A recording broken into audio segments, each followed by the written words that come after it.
Hey, what's up? How's it going? It's Rob and welcome to Leave Curious. So, in the past, we have briefly touched on the importance of grazing ecology and rewilding, what it can do for rewilding. And in today's video, I want to get into a little bit more about exactly what grazing ecology is, and specifically, I want to get into the mighty herbivore, the English Longhorn cattle, and tell you exactly what they're currently doing and what they will be doing in the future to make Britain a wilder place.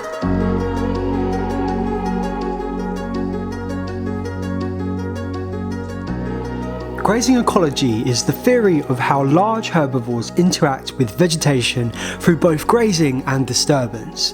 Grazing ecology is directly linked with increasing biodiversity. Alright, let's just say that hypothetically you've just purchased a farm. I mean you might have just purchased a farm. I don't know. If you have, congratulations.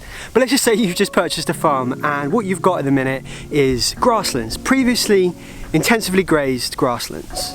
If you did absolutely nothing to it, that grassland would begin to develop into scrub with areas of successive vegetation.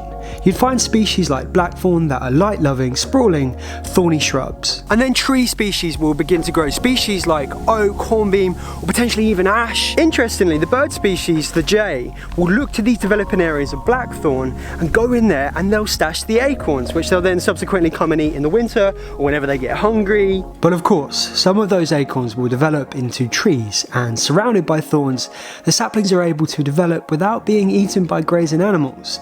But in the context of this example, there are no grazing animals. So these trees, they will grow, and they will end up growing very tall until they become the dominant species. They'll form a closed canopy, and there won't be much that can grow beneath it.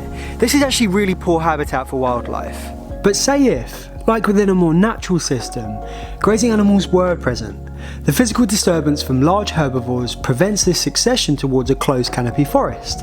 And yes, some trees are able to develop, particularly those protected by the thorny bushes. So when you have a number of different grazing animals which are all doing different things, some are snapping the grass off with their tongues, others are completely turning over the earth altogether. When this happens, an area of land will form into a rich mosaic of different plant life that will not only be biodiverse but also structurally diverse. And this rich habitat is sustained by all aspects of the herbivore's life, from grazing and disturbance to the transfer of nutrients and seed dispersal. So historic landscapes, uncultivated landscapes, uninhabited landscapes by men would have looked much like the landscapes which we've described, and that's because of grazing ecology, and it's also because of predator-prey interactions. And I mean, it's like the complete opposite of what you see behind me here. So, grazing ecology is the battle between vegetative succession and animal disturbance. So, we mentioned that different herbivores play different roles, and today we're learning about the awesome English Longhorn cattle. So for thousands of years, our natural systems would have been graced by the now extinct auroch. Now the auroch was a big animal, and in many ways it's actually very similar to the English Longhorn cattle, not only in behaviour but also in how they interact with the landscape. Historically, they were prized by farmers for their ease of calving, docile nature and butterfat content of their milk, but they soon fell short to other breeds of cattle who produced better dairy and those who grew faster for meat production. However, in recent times they've been selected as a great breed for rewilding. Their most distinctive feature has to be their long curly horns protruding from the sides of their heads. They have a light patch on their coat which follows their spine and underbelly. They're big creatures, with males weighing up to 1,000 kilograms and standing up to 1.5 meters tall. And when they lift their heads and stick up their long hungry tongues, they can reach branches 2.5 meters from the ground. They are very resilient and are able to survive all year outside, as they graze both grass during the warmer months, and they also browse on the vegetation of trees during the colder months. They use their tongues to wrap around flowers and grasses to rip them from the ground. Longhorns are largely non-selective grazers, meaning they will not favour one plant species over another, so you avoid a single species becoming dominant in grasslands. They use their horns to snap branches and twigs from trees which they eat the leaves of. This is just like coppicing or pruning the branches of certain trees, which ensures structural diversity. They're also tremendous dispersers of seed and nutrient given their varied diet and sheer size, depositing seeds through dung, hooves and their fur coats. So all of these positive effects of the English Longhorn cattle have been seen at the Nep Castle estate. Grazing ecology has been fundamental to the rewilding successes at Knepp. Knepp allow the Longhorn cattle and all of their herbivores to be truly free roaming. There is very little, if any, intervention from humans.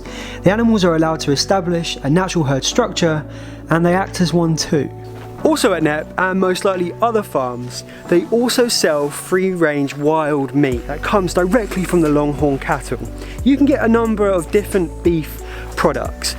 And when you think about the quality of lives that these animals are having, coupled with the environmental and the ecological benefits of rearing these animals in this way, you just can't help but think that more meat should be produced in this country in this way. And also you have to remember that the UK is lacking natural predators, so there must be a way of regulating these herbivores within enclosed areas. I still feel like there's a question that needs answering, and that question is like, how will these animals interact with people at scale? Look, yes, I know you can go for a walk through a field and encounter some cattle. Actually, in recent years, I've seen some Longhorn cattle, and you know, I kept my distance, I respected them, and nothing really came of it. But you know, I'm asking the question, I'm thinking forward here to like a wilder Britain where like these animals are near enough everywhere. Like, what would happen? What are going to be the implications? How would you feel?